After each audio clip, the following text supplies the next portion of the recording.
Okay, so now we are moving forward to our next design pattern, and this is one of the most complex design pattern of all the agentic AI design pattern systems. So what is this? Well, this is tree of thought design pattern. Basically, why I'm saying this is very complex, because it is always going to be applicable on the multi-agent kind of a system. Also, most of the time, people get confused between this word chain of thought and tree of thought.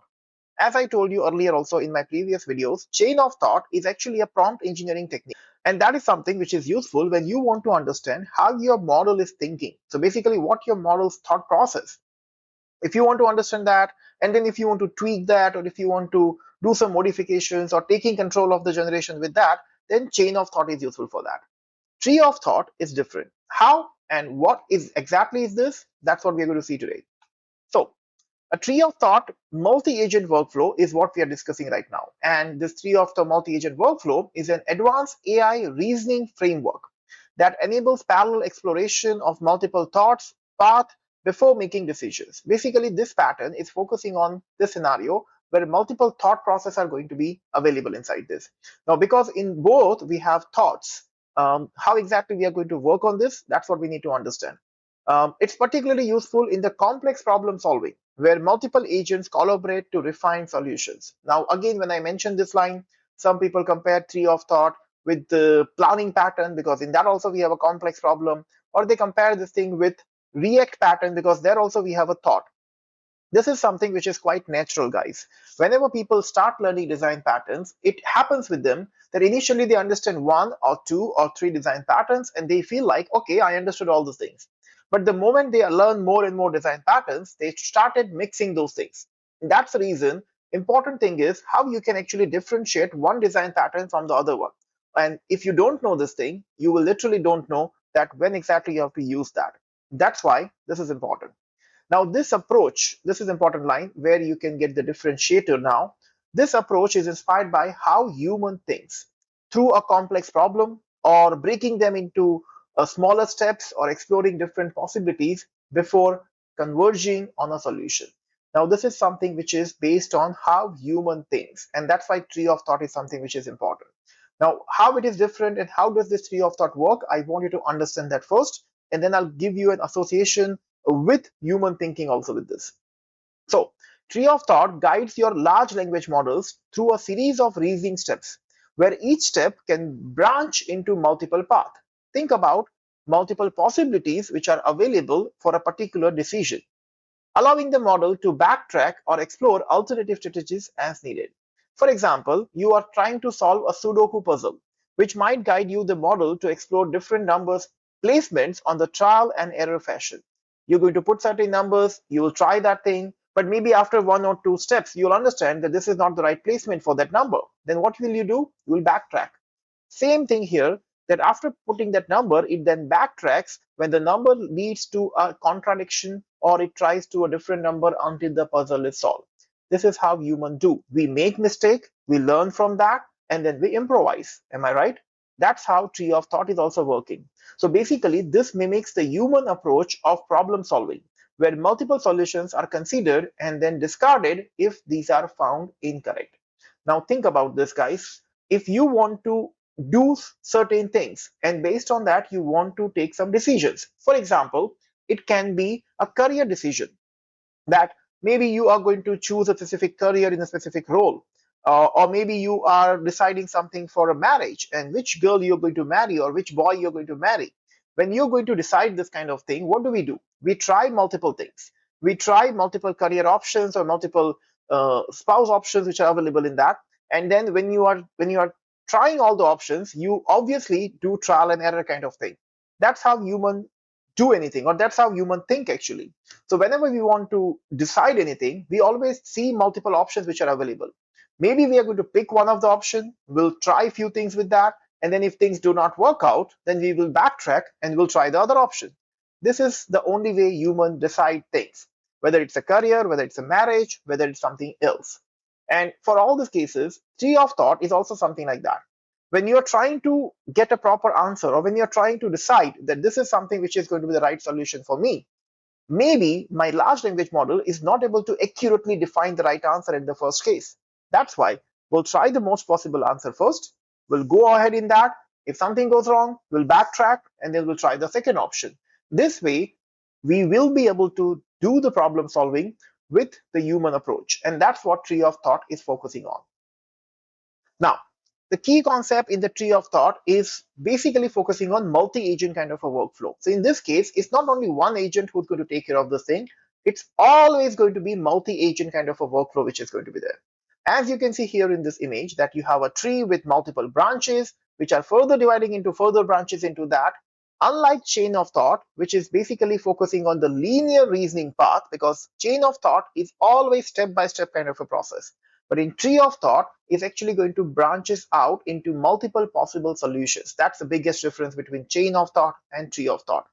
Also, each node in the tree represents an intermediate thought, allowing AI to explore different approaches before selecting the best one. So basically, that is a place where it's going to try different options and approaches, and then based on that, it's going to decide one.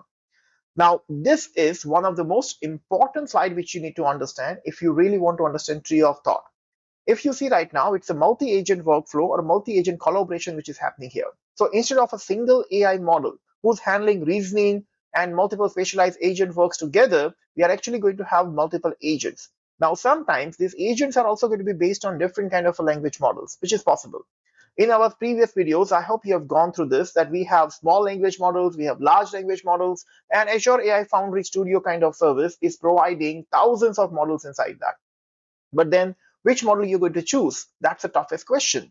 In our case, with tree of thought kind of thing, you can actually have separate agents which are connected with different kind of large language models associated with that, or maybe small language models associated with that.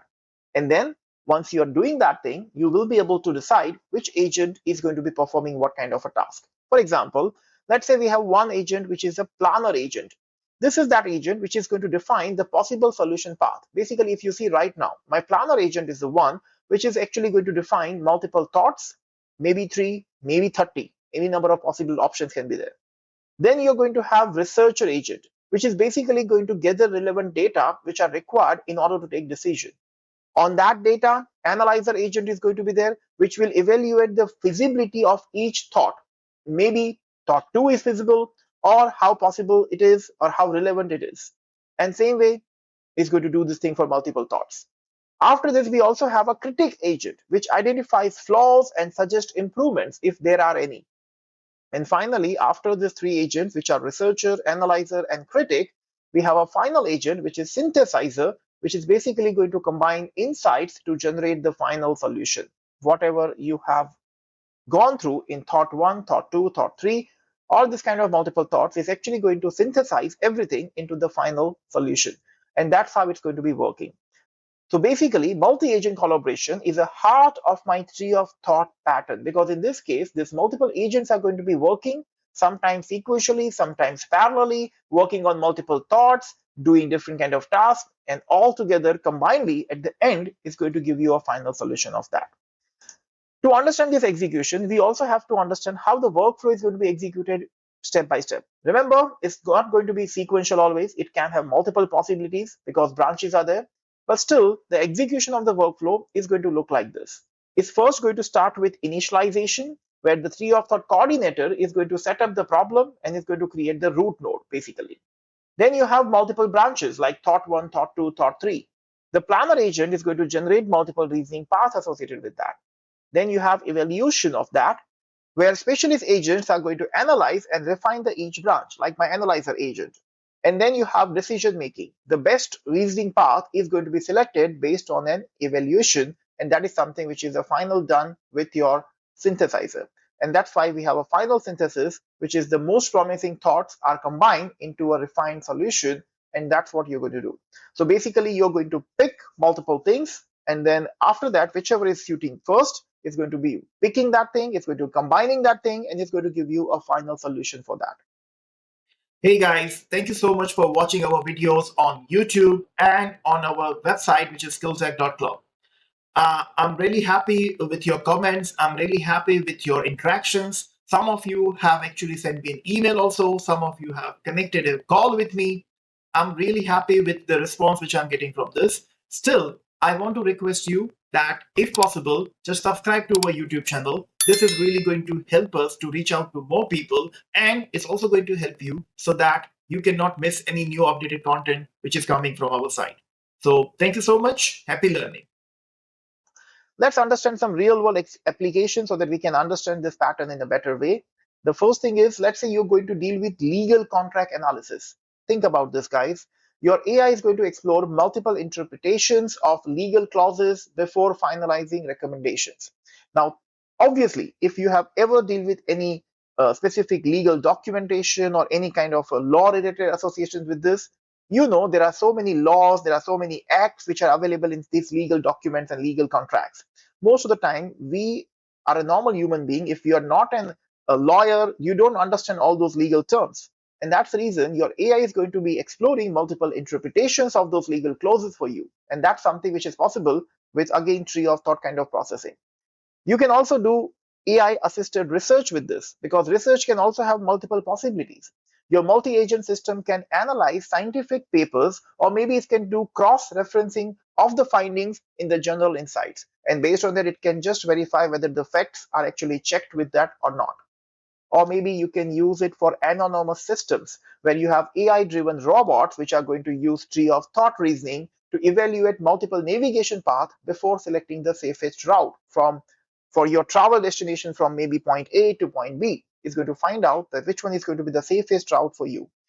And these are all those things where we always have multiple possibilities available. Think about this one scenario, guys, that you're going to have multiple possibilities which are possible in that, and then you have to find out the best suited solution for you. If you have that requirement, tree of thought is the right choice for you. Remember, tree of thought is always going to have multi-agent, and it's always going to be little more expensive because it's going to incorporate multiple language models, and it's also going to take some more time because it's going to evaluate each and every thought, and then based on that, it's going to decide and combine the result in the final synthesis. So yes, undoubtedly, this is the complex design pattern to implement, but this is something which is required in this kind of real world scenarios where we want to make sure that we are accurately taking the right decisions. That's it for this particular video. I hope you understood tree of thought design pattern. And if you want to know more about this, just comment down in this particular video and I will look forward to your inputs. Oh yes, and by the way, before we wind up this video, I just want to inform you that we have a full course of AI agents and design patterns on our website, which is skilltech.club. You can register there and you can get this full course, as well as if you have a premium subscription of that, you can just connect with me on the one-to-one call, and then I'll be more than happy to guide you on these things.